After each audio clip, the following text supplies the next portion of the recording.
del, del escrito para que lo estudien después con más tiempito, ahí en la difusión. Y vamos a pasar entonces al capítulo 6.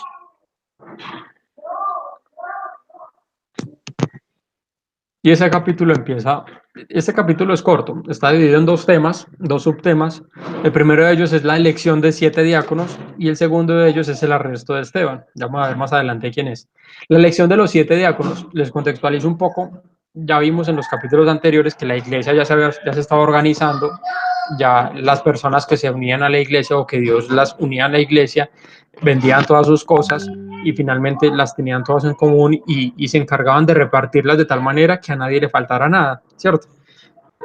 Algo similar a lo que difusamente podemos empezar a ver hoy con este tema del aislamiento y de la cuarentena, ¿cierto?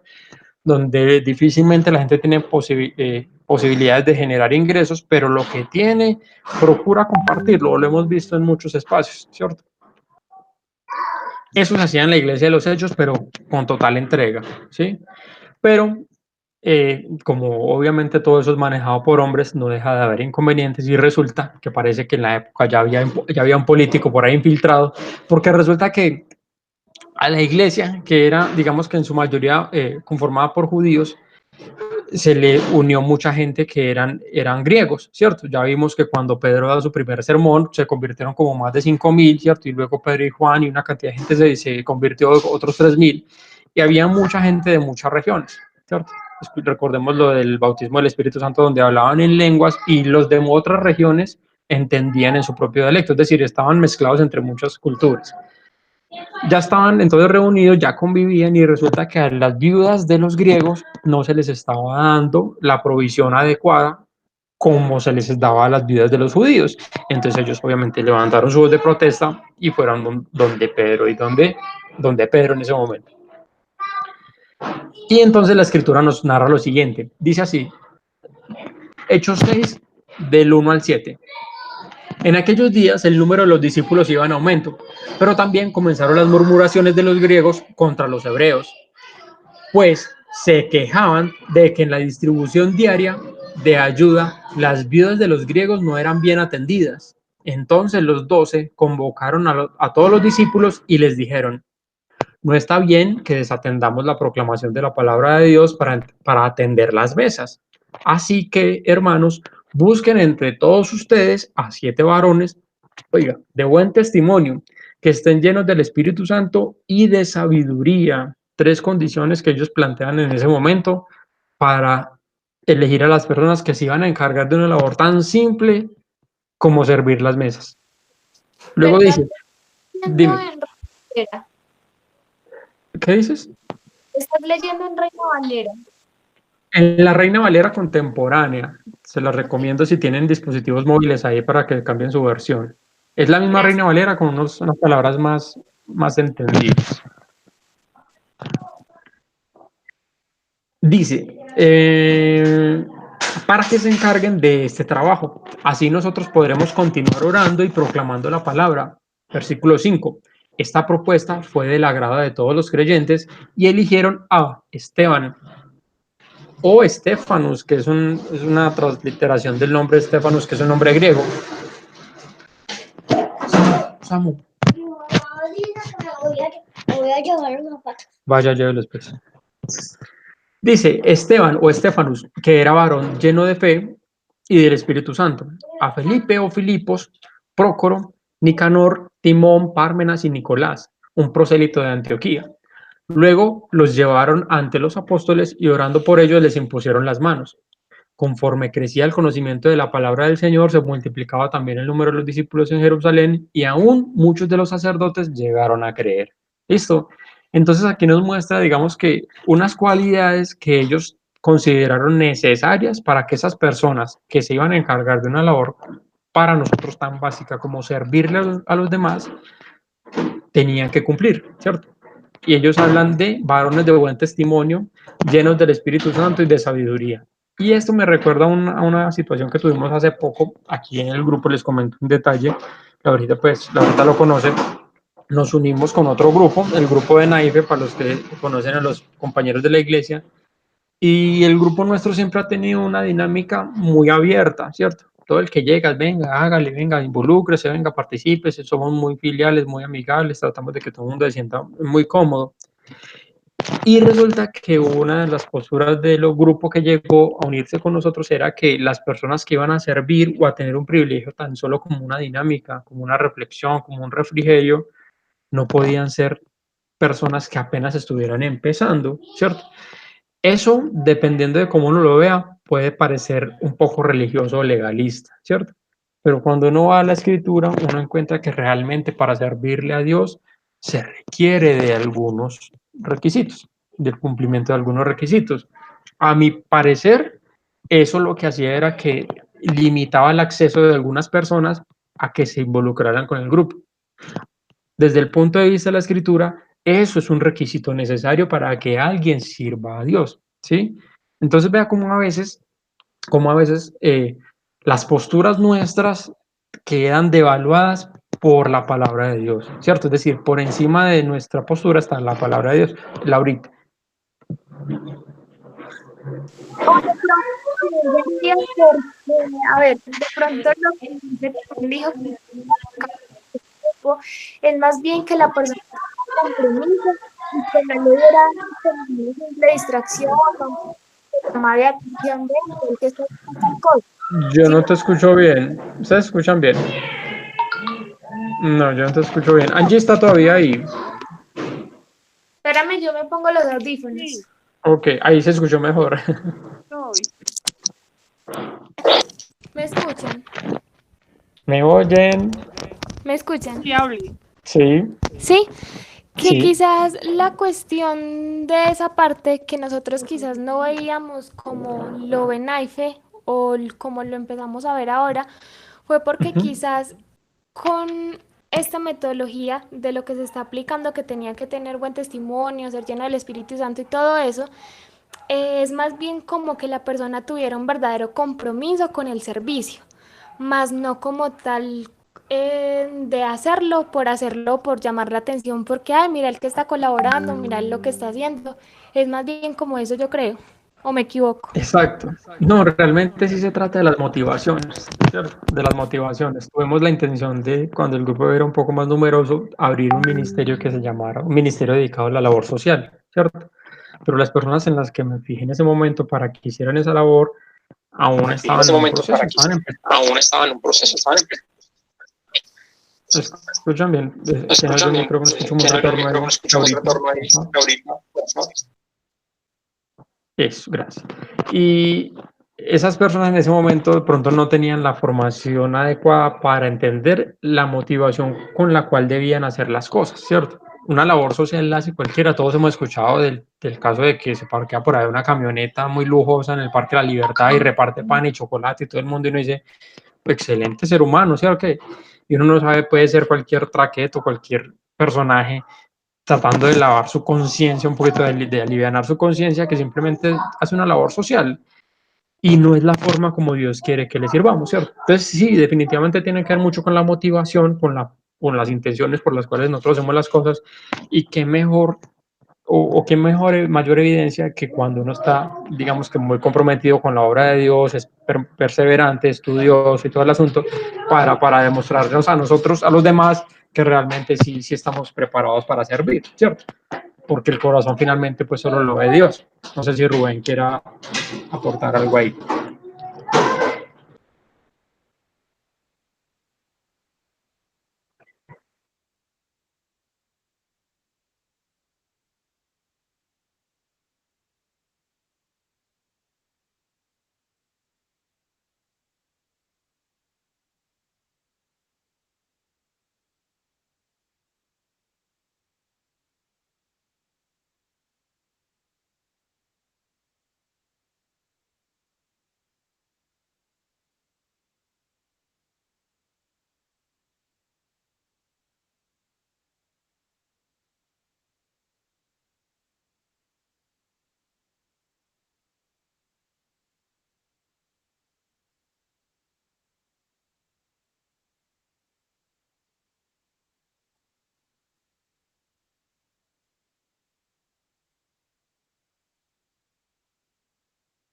Sí, es verdad, definitivamente es verdad. Por allá en Timoteo, sí, con la ayuda de Dios logramos llegar al estudio de Timoteo.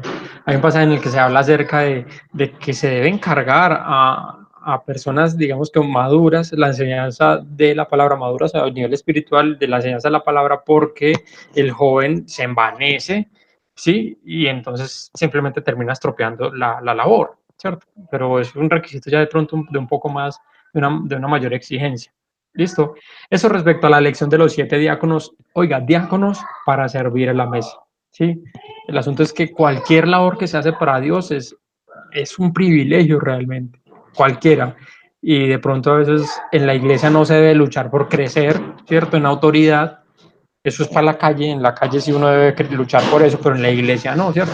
En la iglesia las reglas son otras. En la iglesia la norma es la de Jesucristo cuando dijo, porque el que quiera ser mayor en el reino de los cielos debe ser el menor entre ustedes, ¿cierto? Debe ser el sirviente entre ustedes. Listo. Vamos a continuar. El arresto de Esteban. Y con este creo que concluimos. Dice, desde el versículo 8. Hechos 5, versículo 8.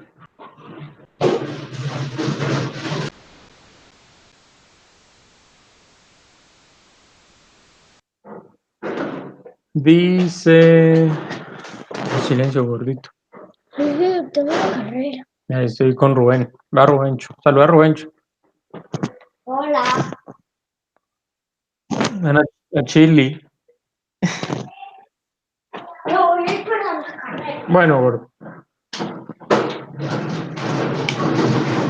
Hechos 5, versículo 8. Dice, como Esteban estaba lleno de la gracia y del poder de Dios, realizaba grandes prodigios y señales entre el pueblo, pero unos que eran de la sinagoga llamada de los libertos y otros que eran de Cirene, Alejandría, Cilicia y Asia, se pusieron a discutir con Esteban. Pero como no pudieron superar la sabiduría y el espíritu que Dios le daba, sobornaron a otros para que dijeran que habían oído a Esteban blasfemar contra Moisés y contra Dios. De esa manera, soliviantaron o solevaron al pueblo, a los ancianos y a los escribas, los cuales se lanzaron contra él. Con lujo de violencia, los llevaron ante el concilio.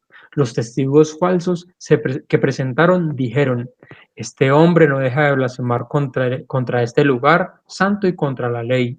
Le hemos oído decir que ese Jesús de Nazaret destruirá este lugar y que cambiará las costumbres que nos dio Moisés. Entonces, todos los que estaban sentados en el concilio se fijaron bien en Esteban y vieron que su rostro parecía el de un ángel. Importante como la Biblia da ese nivel de detalle, ¿cierto? Como que necesidad habría que decirle que Esteban tenía esa en apariencia tan agraciada pues por su permanencia en la presencia de Dios.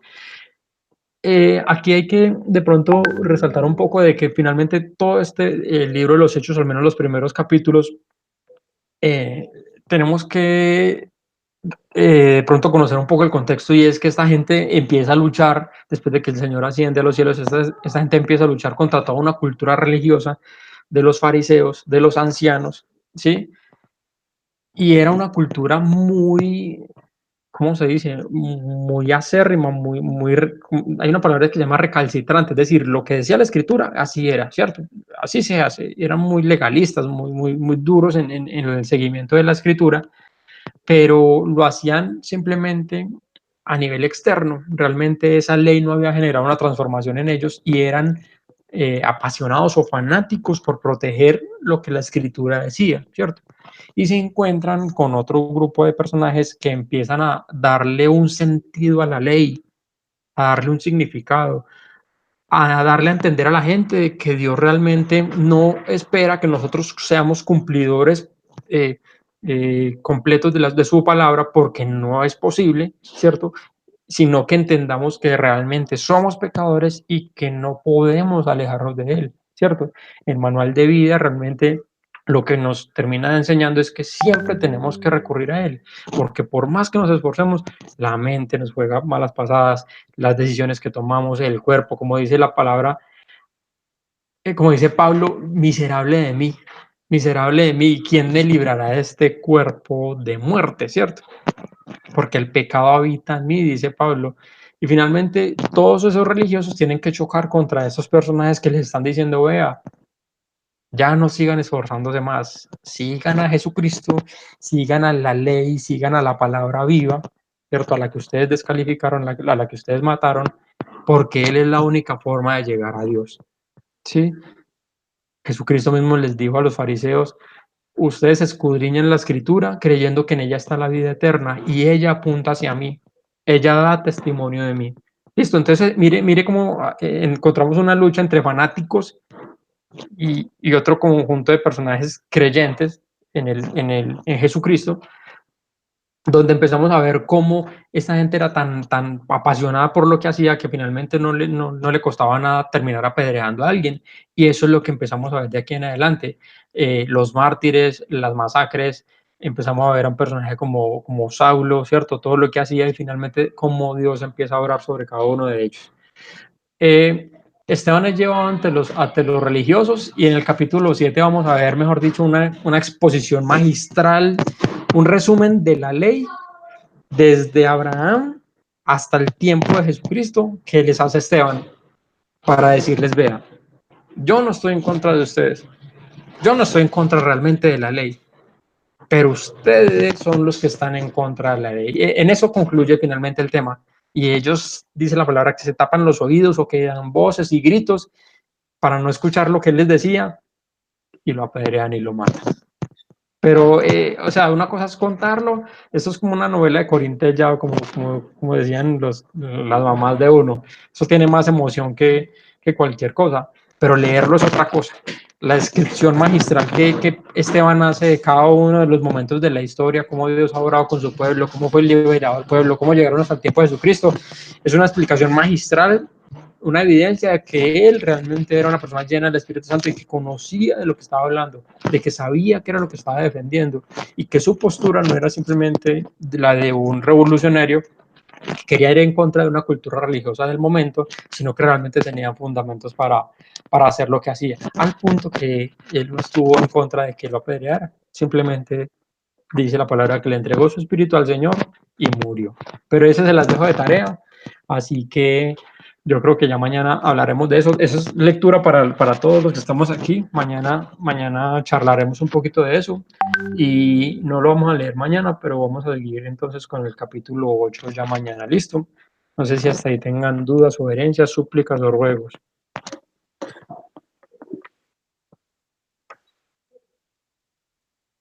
Angie, si todavía está por ahí.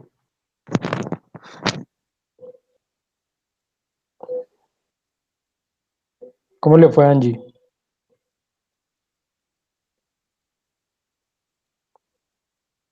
Tienes que activar el micrófono.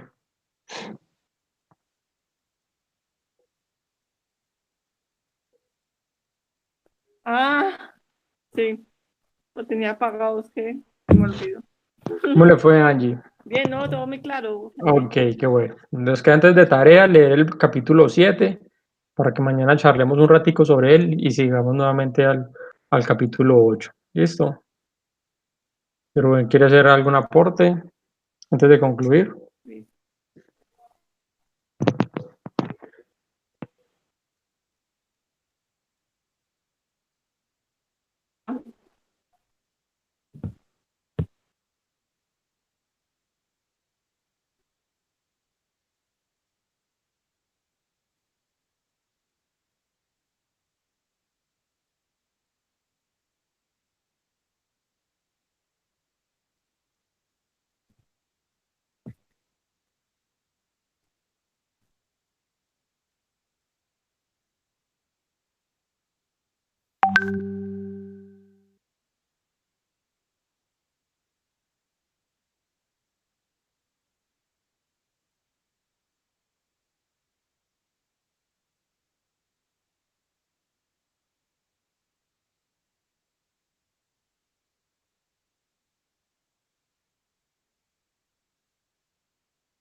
Exacto, muy, muy buen aporte ese.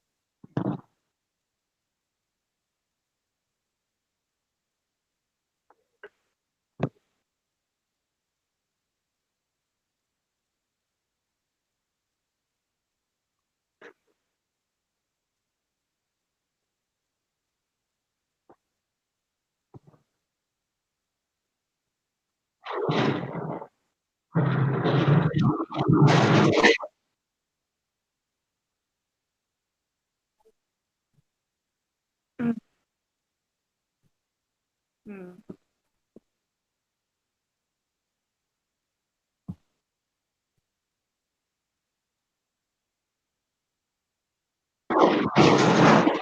No, excelente eso, excelente esa explicación en particular de ese detalle de los esclavos, ¿sí? Creían ellos que Dios les daba la autorización para tomar a una persona como esclava y pagarse con ello. Y realmente era una forma de ayudar a esa persona a que cumpliera con su deuda, mejor dicho.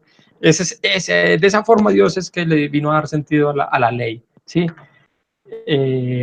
Así, Laurita, de pronto algo, ¿no? ¿Sí? ¿No? Ok, ¿todo bien? Listo, perfecto. Entonces vamos a hablar antes de terminar.